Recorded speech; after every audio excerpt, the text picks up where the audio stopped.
Hello, everyone, and welcome to the Adam Kiss Show. I'm your host, Adam Kiss, and today, because it's the Olympic season, the 2024 Paris Olympics are upon us. They're going on right as I speak, and so I thought, what better time to talk about the greatest Olympic movie ever made? That's right, the greatest movie depicting Olympians, Olympic athletes competing in the Olympic Games.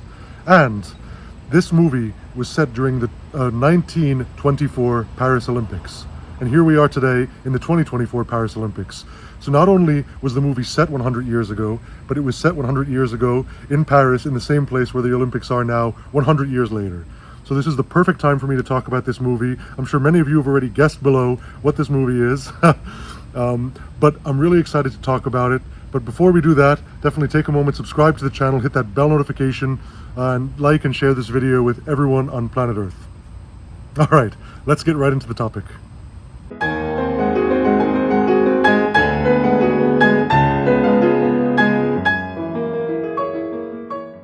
Okay, so if you haven't guessed by now, the movie is 1981's Chariots of Fire. Great British film. It used to be considered one of the greatest films ever made. These days, it doesn't often make the top 100. It's kind of been forgotten, which is a real shame. It was definitely a favorite when it came out in its day. I believe that the President of the United States at the time, Ronald Reagan, considered it one of his favorite movies. A lot of people of that time considered it one of the greatest movies ever made. It won several Oscars at Best Picture, Best Screenplay, Best Score. I mean, who can forget that score? Da da da da da, da da da da da, with the slow motion running.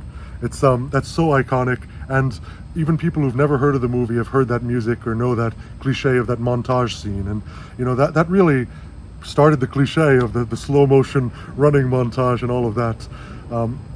Overall, I'm not a huge sports person, as people who know me know. I love tennis, I love some other sports, but I'm not a huge sports person. I was always more into the arts, but I've always been huge into the Olympics. The Olympics are my thing in terms of sports. That's my favorite sporting event, you know, every 4 years, or I guess every 2 years, because the Winter Olympics also.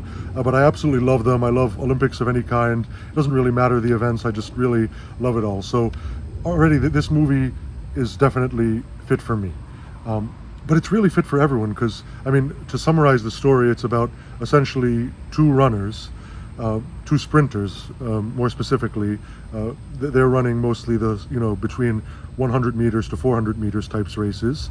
And it's about one of them who's motivated by glory and, proving people wrong and, really trying to be the best.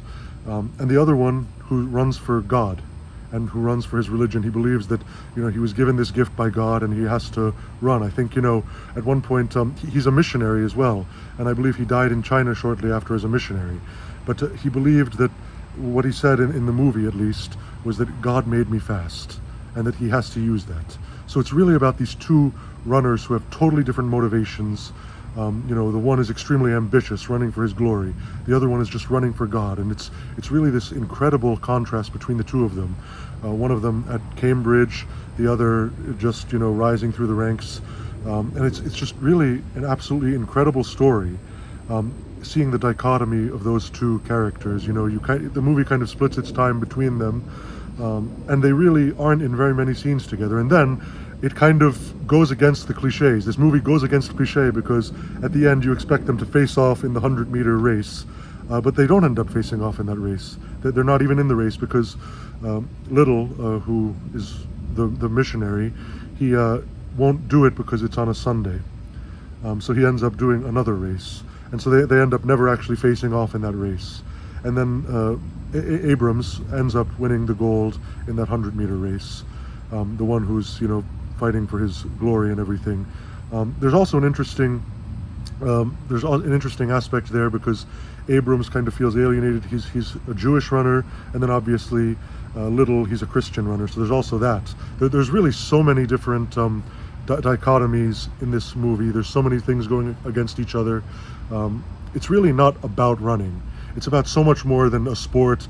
The sport is really just the metaphor for anything in life that this could represent. I mean, it's just one of the greatest movies I've ever seen. I mean, again, it's something that you don't see too often in top 100s or top 50 movies, but I would certainly put it there.